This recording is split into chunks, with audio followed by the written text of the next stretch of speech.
Michael, one of our fabricators, he's building parts today.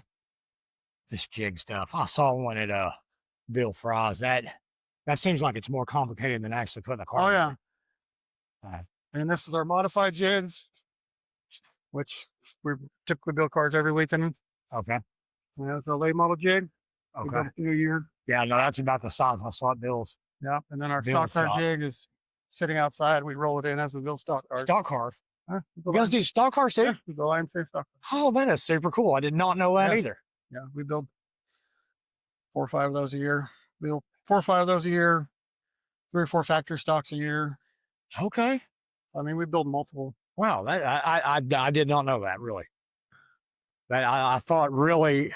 So I had heard that you guys do the grapevine by me making late models, but nobody, said anything about it, or I couldn't find any information about it until I talked to him and Thompson, and I didn't know about the stock car at all. So that's cool. That is super cool. So that's a late model dig. All right.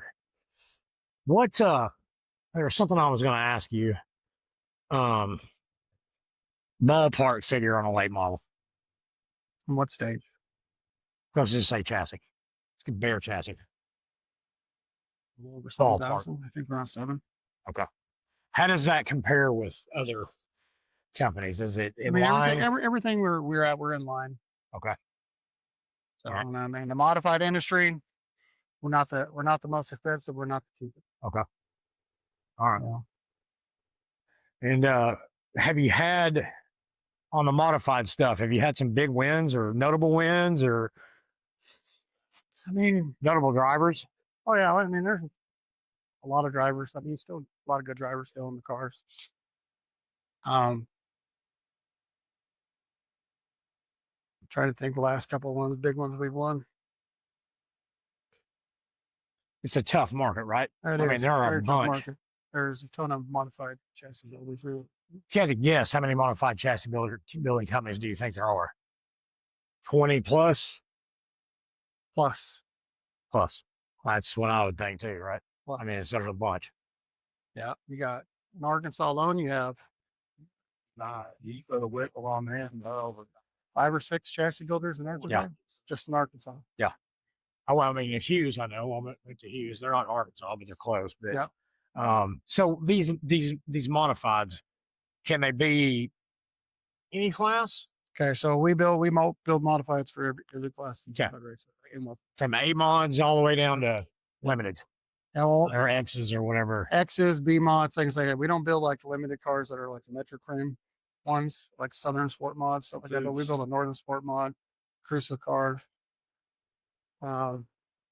Midwest mod. Now, is it different? Are they different, or is it the same? There's a lot. There's same chassis. There's same chassis for the most part. There is some variances, like some rules require non-adjustable shock mounts on a whole car. Okay. Some divisions require a 3-link car with a panhard bar behind, or a 3-link car with some will have a J bar. Most of your 3-link cars have where their pull bar is very limited on where your pull bar can be left to right, things like that compared to a modified. And then when we get to building the USRA car and things like that, we built some tall-time cars and things like that, so I don't even have to.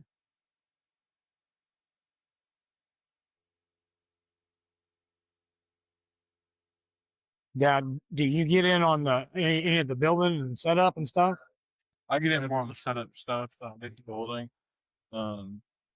which I have an excavation and retainable company that keeps you busy. That's kind of my main business that keeps the lights on. So, I have to be there most days. I'll be here early in the mornings, see the guys, kind of just go over a few things, and then I make it back in the evenings before everybody leaves.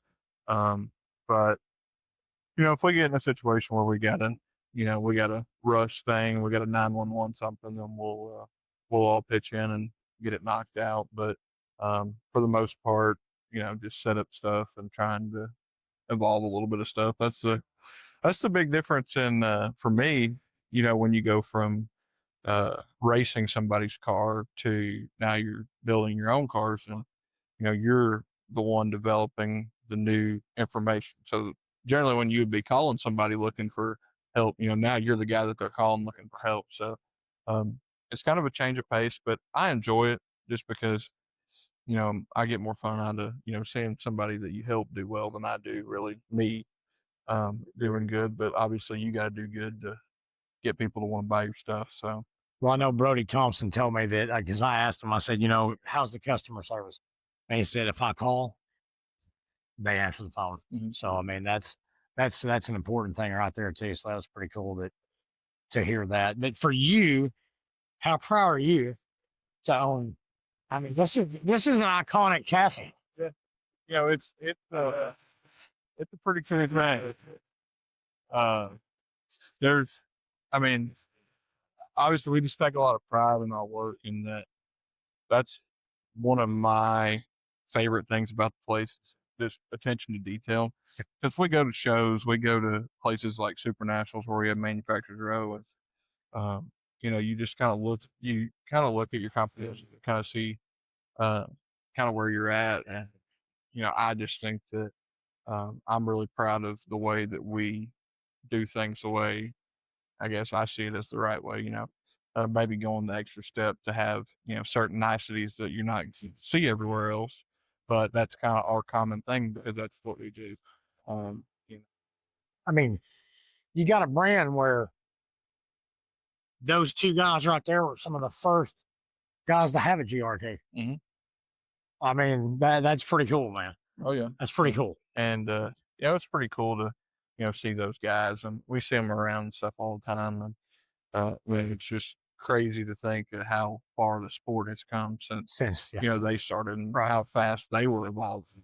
We think that the racing world's evolving fast now, but in their heyday of racing, from the cars that they were really starting in, kind of where they were when they got out, the where they got out really isn't just a ton different than where they are today. As far as chassis construction wise, obviously it's kind of improved and improved, but they that generation of racing brought the sport a long ways in a very short period of time. Yep. So, but I heard somebody say, I don't know if somebody told me this or I heard somebody say it, that it's about as fast, these things are about as technical as you can get them. You believe that? yeah, I mean, The rules allow. yeah, obviously they limit things, but everybody's looking for a gray area. That's how they come up with new rules every year. But Uh, I mean, we, you think, those guys, whenever they got out of racing, they thought that they were just as technical as they could be. So obviously we're always thinking that like we're getting close to maxing out, but you just keep searching. Eventually you just keep finding more and more and more. So, I don't know how they're going to, evolve a whole lot more. But I mean, it seems like, as far as sanctioned bodies go, they're kind of trying to hone in some of that a little bit. So, I mean, I guess some of it may be getting out of hand to a certain extent, but I mean, You'll see this big body changes this year to no, that's so back like down the on common this guy on the street can't get into super light race. But No. he can't get into. I mean, he Fremont can racing. with a lot of money. yeah, I mean, It's just on the way. Has it always been that way, you think? I don't, because let me seem like to me, like I remember neighbors down the road from being able to So get being racing. from California, I say it's been that way for a lot longer than most people think. Because you see guys with great talent and things like that, and if the money's not behind them, that they just don't go no. You're right about that. They stay at their local track and become a legend at that local track. I mean, to me, it's kind of almost like the drag racing deal. How fast can you afford to go? And you know, the more money you spend, the faster you're going to go, I guess, to a certain extent.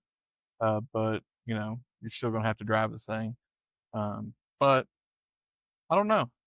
It's it's not it's not cheap. It never has been. I mean, it's gonna cost everything that you can throw at it, really. So How important do you think crate late model racing is I to the think sport? I think the crate deal is great.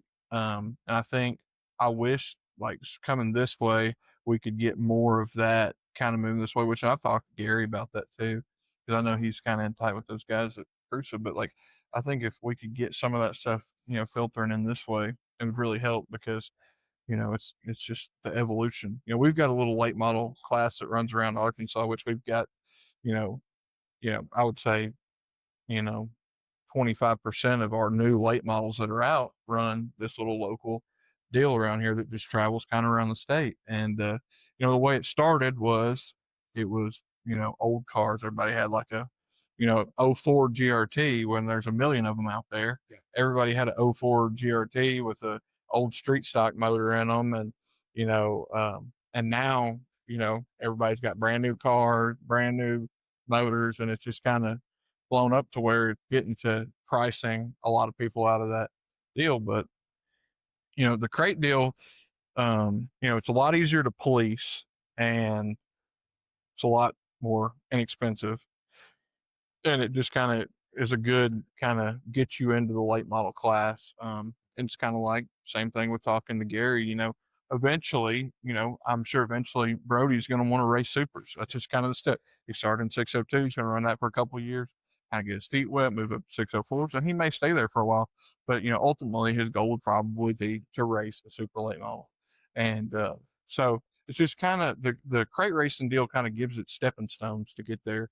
I feel like I wish they could do a little bit better job of, keeping some of the guys from bouncing around. Yeah. I hate to see a big name guy that races super late models come to race a 602 race because, it pays 2,500 to win. And, I don't really know how you go about policing that because I'm not a sanctioning body, but, I think that would help a little bit. But to me, getting them kind of coming this way would help our racing here as a whole. That or we need one thing over here in this region. Yeah. Something. Yeah. I don't know if you've noticed, but there's what, 3, 4 new ones popping up. Not great. Steel box or limited. They're popping up. I mean, it's Yeah. And I know that the super late model deal is getting to a point to where, the average guy can't go race a super late model. It just isn't gonna happen. And that's kind of where I got to the point of, if you're gonna go spend $4,000 or $5,000 on a weekend to go racing to race for, 5 to 10 grand, it's just, you really have less. or less, but you really have to run well in order to even think about coming out. And it's just crazy to think that you got to, run top 2 every night to break even. Yeah. And that's kind of minimal crew. You've got a lot of guys that are, in $1 million rigs, got 4 or 5 crew guys, got all kind of help. It's just, big operations to go race for kind of minimal money. Yeah. Motors are more expensive than they ever been. You're gonna run 1,200 laps and spend 20 grand getting one fresh. There's nothing wrong with it.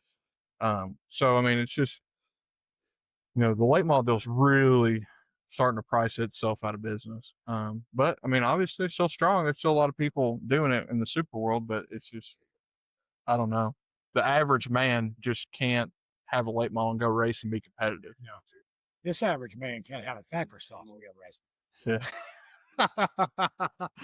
Man, yeah, I know what you mean. It's I talk to a lot of guys, so it's tough. It's tough to do. And I love racing late models. You're not going to race anything that's more fun to drive. They do what you want them to do. You want to turn, it turns. You want to go, it goes. You want to stop, it stops. Everything you want it to do, it does. And that makes it fun to drive because you can really race it. There's not much fighting it, So it just gets to the point to where you got to weigh out your options. Is this much money worth this fun that I'm having? And that was part of the reason why I started racing IMCA mods, and then you start kind of enjoying that, and just to try to help develop our mod program, and I feel like we've come a long ways, you know, as far as our own in-house technology has grown drastically. How do you guys come up with that? How do you guys know what to do? Well, Just trial and error. you just have general knowledge of how the cars work. We have good stuff that we go off of, and we're going to try stuff.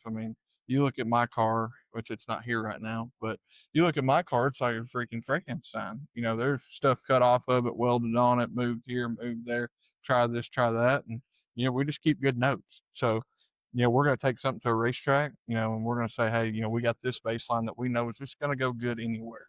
And we're just going to tweak off of here or there, or let's try this, or let's do this. And, you know, we'll be in here and have it up on the lift, and we're cutting and welding and building new brackets and all kind of stuff. And then we're going to take it to the racetrack, and it might make it all night, or we may take all that crap off and restart and go right back where we know works. But that's just kind of how we try to grow our program. Is we go to the racetrack every weekend, we work on our stuff and give it what it asks for. You know, and that's kind of what I try to push to most racers. Is every racer's always worried about what Joe Blow or Jim Time over here has going on in their car, but you know, what they're doing probably isn't going to work for you. So worried about what they're doing isn't going to help you. You need to take your race car with your baseline that you have, give it what it asks for, and just keep growing better. You know, if that works good. Now you got something new to start with. You just gradually get faster and faster and faster. And you know, that's how you got to go about it. You can't be worried about this guy over here is doing this, so I need to do this. But what works for me doesn't work for him. But when you don't have the full meal, when you don't have everything that goes into making that work, and you're trying to piece it together, you're never going to find it. You're just chasing a ghost. But more than likely, you're going to slow yourself down more than you are if you just work on your car. So you're both racers. So you both get to go out there and test and see what's going to work, and then put that into the chassis. Now, our stuff is drastically different from one another.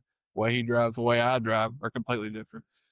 There may be some things that are similar, but I can guarantee you there's not one spring on my car that's the same that's on his car.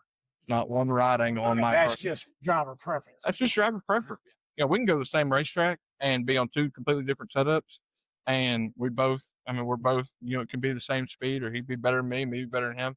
You know, and it just kind of varies between the night, or, you know, kind of how the lineups and stuff go. But it's just, you know, completely different out on the same car. But that's not a chassis deal. That is a setup deal, right? Correct. So your chassis, you get a GRT chassis, that chassis is going to be the same as everybody else's. You're talking about like setup, Correct. like spring, suspension, Yeah, springs, shocks, you know, stuff like that. Rod length. which is something. If we make a bracket for his car, for my car, and it works, and someone wants what we're running, I'll sell them the same bracket. Yeah. I got you. So, and like the stuff that's on my car is exactly what you would get if you ordered a car.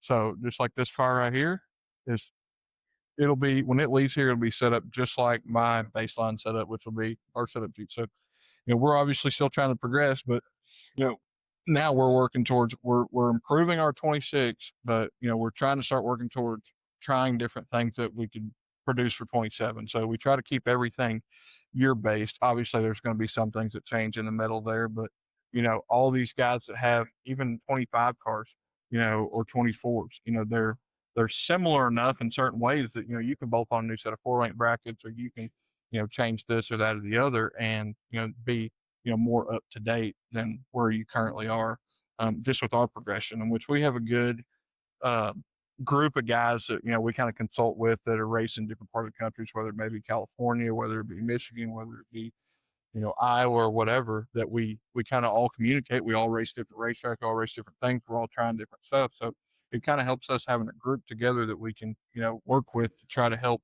progress faster than just one car at a time. So if somebody wants a GRT car, what can you tell them? Why should they get a GRT? They should get a GRT because, one, they're not going to find a nicer race car. They're not going to find a nicer built race car. They're not going to find any better sheet metal work. They're not going to find anything better in any of those departments. And they're going to find good help, one-on-one help, to be able to sit down, talk to you. We can go through your shocks. We can go through your car. We can go through everything and have like a one-on-one relationship, to where, you know, you're going to get in some situations to where, you know, if you're not just spending, you know, a couple $1,000s a week on parts or whatever, somebody's not really going to want to answer the phone. That's not really the case here. You know, we help all of our customers the best that we can, and we're always trying to, you know, keep them up to date. So whether that be, you know, giving them a call and say, hey, you know, this is what we're trying, you know, this is what we think that you should probably do, or you can try it, see if it works for you. to me, that's kind of what makes us special. Is that we can have a good one-on-one relationship with our customers, and we have, to me, probably the best fit and finish of any chassis manufacturers. Yeah. And I know the customer service again because I've heard it. Yeah. In person. I know. And I know I called Keith answered I called down here to check in. Keith answered the phone right off the bat. Mhm. Don't have a car. You guys want to throw one my way? That'd be great. But anyway, yeah, I know it's good, and I'm super happy to come there and talk to you, and meet you guys, and I'm excited, man. I'm a late model guy, Mhm. late model fan. Don't know anything about drama. Don't know anything about setting them up. Don't know anything about technical anything. Mhm. But it's super cool because I watched these things when I was a kid, Mhm. and that's special to me. Mhm. So it's super cool to see somebody, especially still from home, Yeah. carrying it on. Yeah. So we just keep on chugging along, trying to improve our product, and we just sell them and build them every day. Keep trying to take care of our customers the best we can, and make sure we get them everything they need to go fast. Sounds like racing stations. All right. So, man, thanks for talking to me. It's good meeting you. I appreciate it. Keith, thank you, sir.